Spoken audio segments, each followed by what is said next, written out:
You're watching DD India, India's voice to the world. This is Sports Pass with me, Deepika, and coming up in the next half an hour. Unstoppable Manchester City lifts fourth English Premier League title, becomes the first team to 4 straight league titles, etching history in English football and winning it. In Italian Open, Alexander Zverev claimed second Rome Open title and his 6th Masters 1000 title, defeating Nicolas Jarry in straight sets. And IPL 2024 moves into qualifier stage. Crucial match tomorrow between SRH and KKR. RCB to prove their medal against Rajasthan in eliminator round. So those were the top headlines of the hour that we are tracing for all our viewers here on Sports Bars. And to begin with the biggest news from the world of soccer. Manchester City on Sunday broke a 136-year-old record in English top-flight soccer, defeating West Ham by 3-1 to clinch the Premier League title for a 4th consecutive season. Now, Man City, which has now won 6 titles in 7 years, stands alone as the only English team to have won 4 straight top-flight titles. Here's a report. English club Manchester City have once again etched their name in the history books and showed their prowess in the world of soccer. With a 3-1 win over West Ham United on the last day of Premier League season, they have won an unprecedented 4th straight English top-flight title, another feat beside already securing treble last season. City went into the final game of the season ahead of the 6th time in 7 seasons, needing only a win to lift the crown once more, and they duly delivered. Foden, who was recently crowned the Football Writers' Player of the Year for his best ever goal-scoring season, ended any suspense after just 79 seconds. The England international arrowed a blistering drive into the top corner to ensure there was no nervous wait for the title party to get started. Foden doubled City's lead inside 20 minutes with another cool left-footed finish from Jeremy Doku's cross for his 27th goal of the season. Manager Pep Guardiola was ecstatic on leading his team to another title. We have done something unbelievable, 6 Premier Leagues in 7 years. So it's in this country, in the modern football, with the quality of the managers, the teams and everything, it's always... So the team surprised me, the organization surprised me. It's an incredible club, well organized. All departments drive each other to the next level. And before was Liverpool to push our limits, and now have been Arsenal. So I want to congratulate for the deep of my heart for Mikel and staff, backroom staff and players and fans with an incredible season. No side in the history of the English top flight had ever won 4 successive titles, but City have become accustomed to rewriting the record books under Pep Guardiola. The Catalan coach has masterminded 6 Premier League wins in the past 7 seasons. In 4 of those years, City have also surpassed 90 points. They were pushed this season to deny Arsenal a first title since 2003-04. Really pleased for the way we compete all season in all competitions, even the Champions League. We didn't lose 1 game in Champions League. We are out, but the way we were out. Listen, in football, you know we are going to lose games. You have to choose the way you lose games. This is the define team. And I like the way when we lose games because it's happened. Exceptions, Aston Villa, of course, they were better and it happened during the seasons many years, but rarely when we lose, we are not who we are.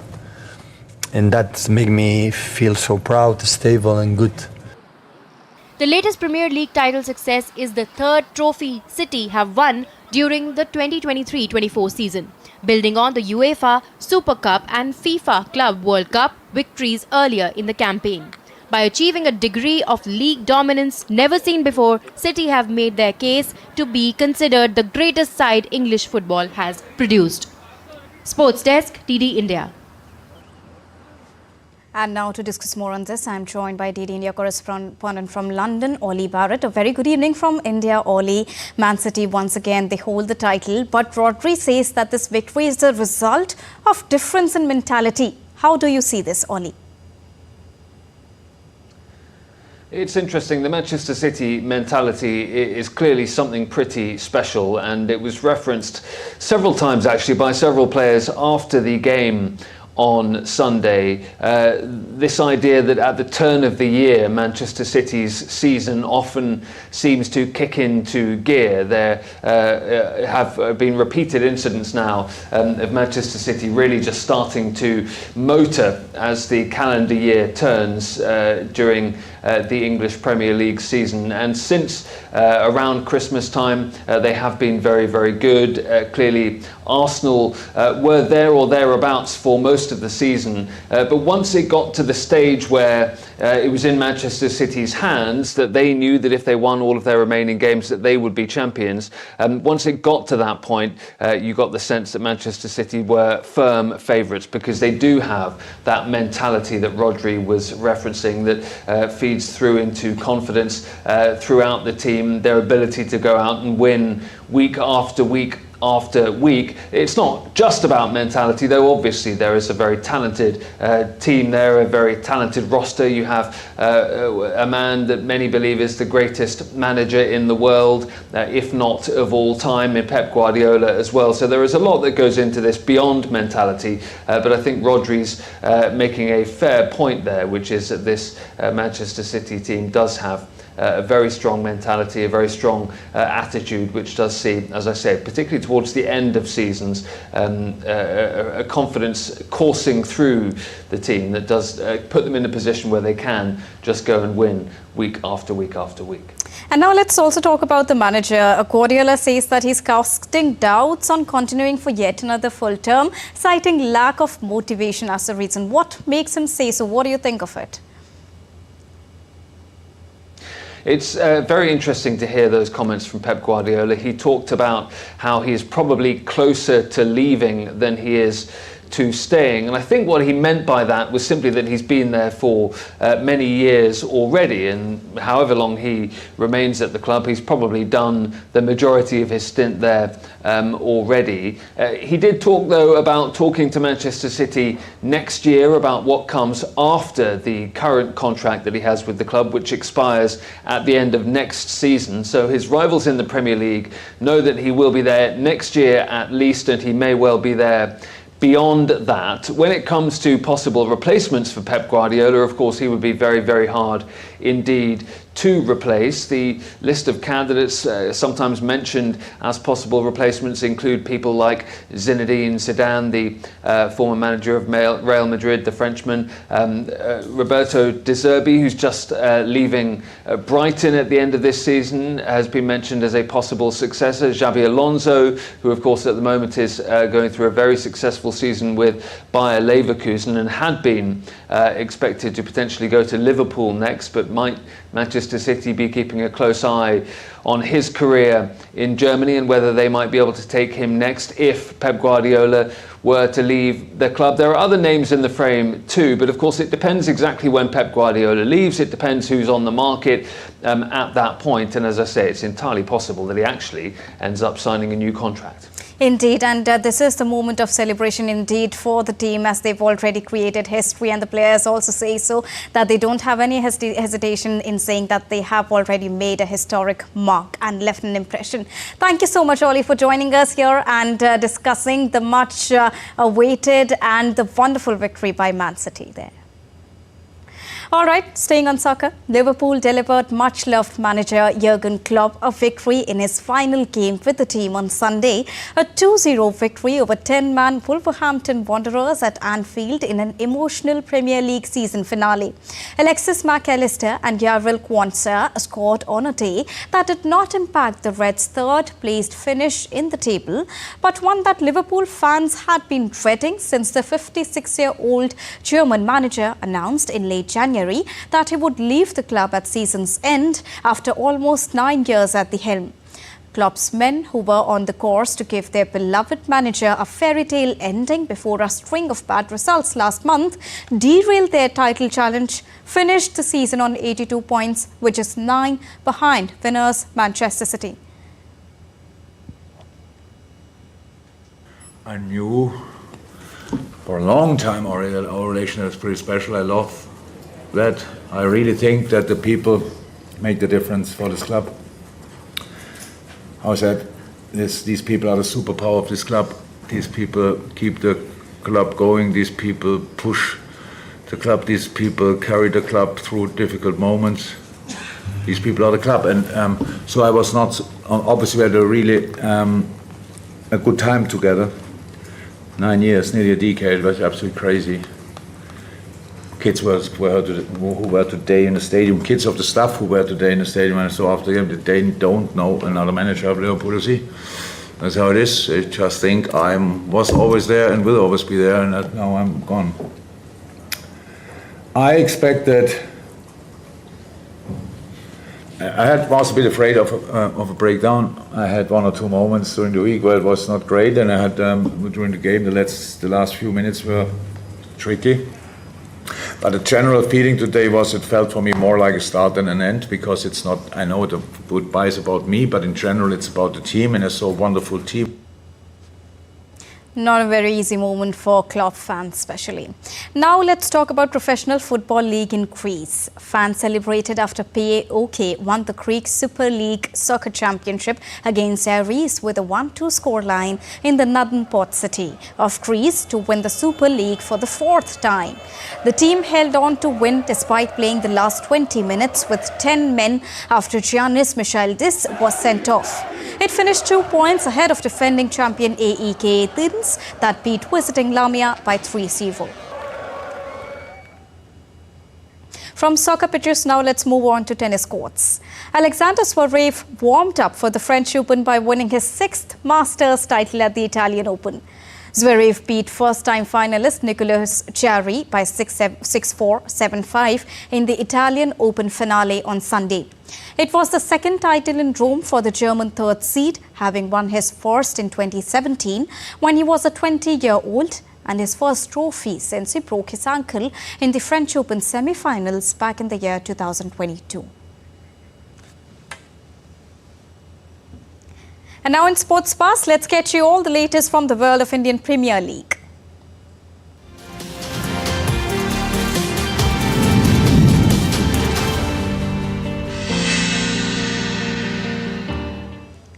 An update on Indian Premier League's last group stage fixture now. The IPL 2024 league phase has finally come to an end, with the playoff scheduled to begin from Tuesday onwards. Kolkata Knight Riders will face Sunrisers Hyderabad in qualifier 1, followed by Rajasthan Royals taking on Royal Challengers Bengaluru in the eliminator round. The winner of qualifier 1 will get a direct berth to the finale. However, the winner of the eliminator will face the loser of qualifier 1 in qualifier 2 for a place to secure in the finals. Now, Rajasthan and Kolkata were the final league games of the season, but the match got washed out and Rajasthan fell from the 2nd to the 3rd spot. On the other hand, Kolkata ended the league phase in pole position with 20 points from 14 matches played.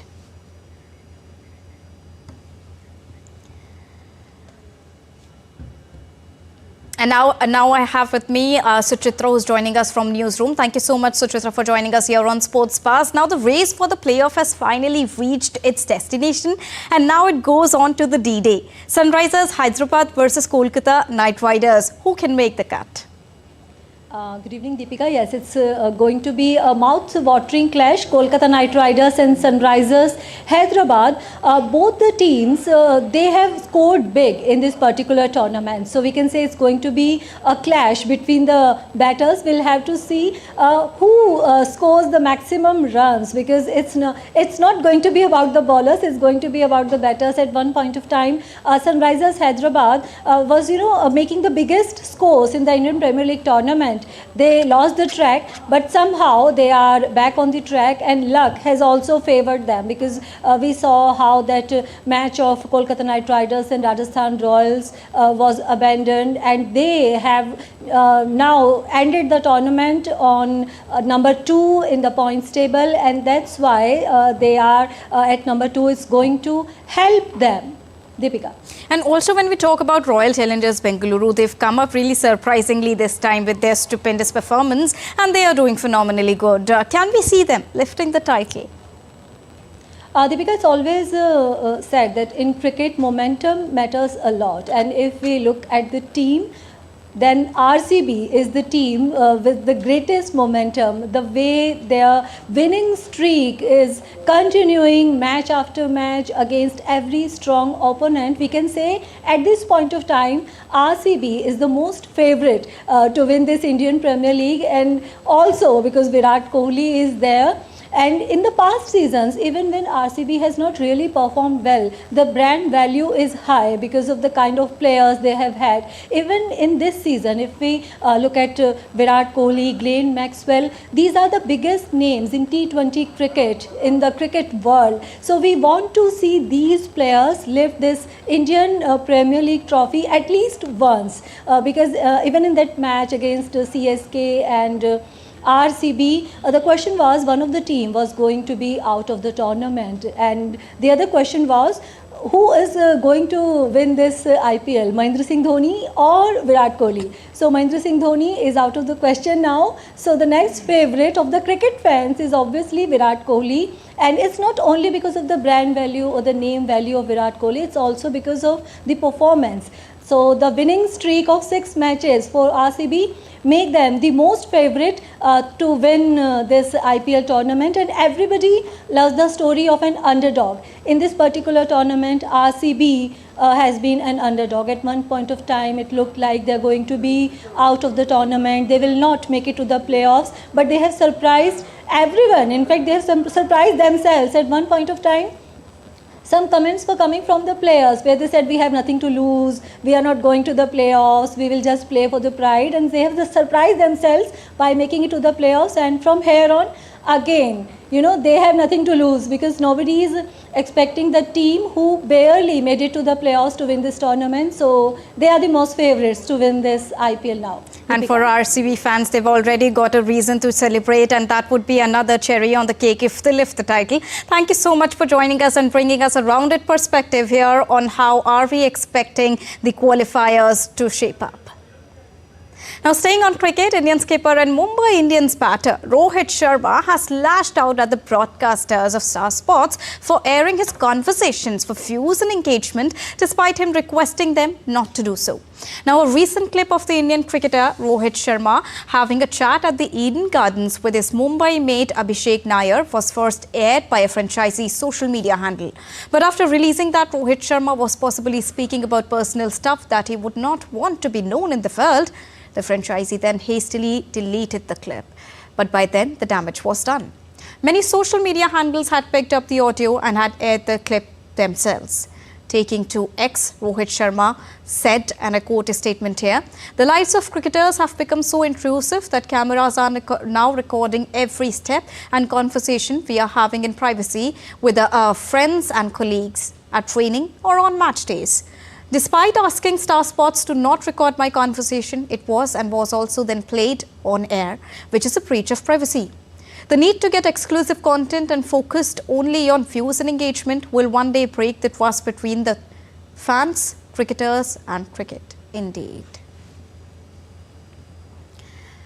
Moving on, the Board of Control for Cricket in India's Secretary Jai Shah laid the foundation stone for the board's upcoming state-of-the-art training facilities in the northeastern part of India that will help 6 states in the region enhance their players' game through enhanced infrastructure. Now, Jai Shah took to X to make the announcement. He said that 6 states in northeast India, which is Arunachal Pradesh, Manipur, Meghalaya, Mizoram, Nagaland and Sikkim, will benefit from the world-class indoor nets, indoor swimming pools and fitness centres for year-round training options. In a tweet, he said, and I quote his statement here, "Honoured to have laid the foundation stone for BCCI's upcoming state-of-the-art indoor training facilities in the northeast.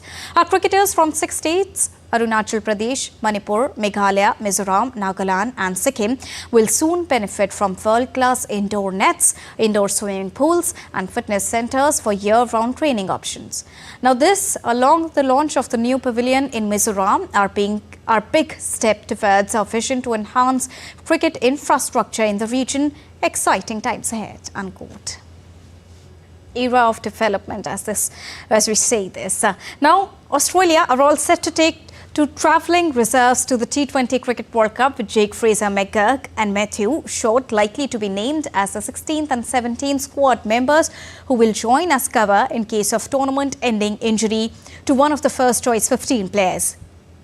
Australia's chair of selectors, George Bailey, had suggested that Australia would carry just one reserve to the Caribbean when the provisional squad was announced, but they are likely to add a second one with the in-form Fraser McGurk set to be named alongside Short. They have elected not to add a third frontline spinner as a travelling reserve. It's time to take a short break here on Sports Pass, but still to come on the other side. American shuffler wins first major PGA championship at Valhalla Golf Club in Louisville.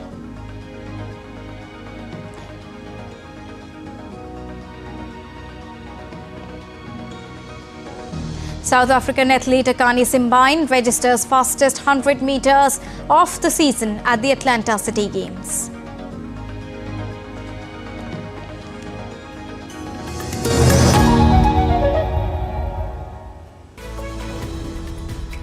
We just don't bring you the news as it unfolds. We get to the heart of the matter. We don't just present facts, we demystify complex social, political and economic events. We break stories that shape the world's present and future because you deserve the truth. I am Tanvi Taneja from New Delhi. I'm Ollie Barrett from London. I'm Nick Harper from Washington, D.C. Join us on DD India Global Monday to Friday at these times.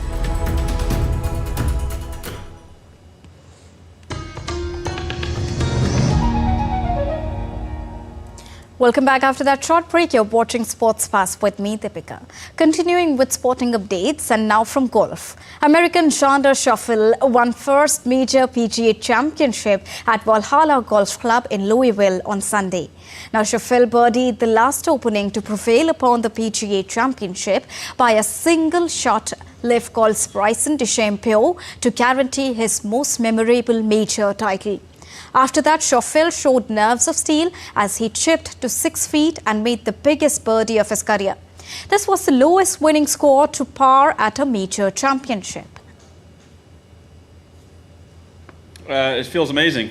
Yeah, just a wide range of emotions for me. Very satisfying win, and I really can't wait to get back and celebrate with my team.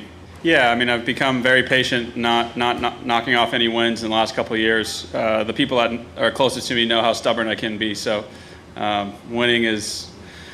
I said it earlier, it is a result. I mean, this is awesome. It's super sweet, but when I break it down, I'm really just proud of how I handled certain moments on the course today, different from the past. Now an update on athletics. South African athlete Akani Simbine registered fastest 100 meter of the season in Atlanta City Games. Akani won the 100 meters in a time that set a record of 9.9 seconds. Akani cruised through the finish point a tenth of a second ahead of Kenyan Ferdinand Omanyala. The performance was 300ths of a second faster than the previous lead set by American teenager Kristen Miller in the month of April, while American track and field athlete Noah Lyles excelled in the first 150 meters, gaining grounds in 14.41 seconds. Lyles, a bronze medalist in Tokyo, smiled widely after the finish and bowed to the fans. From athletics, now let's move on to F1 tracks. Max Verstappen won the Italian Grand Prix from Red Bull partner Sergio Perez and Carlos Sainz to turn into the primary driver to win 10 consecutive F1 races.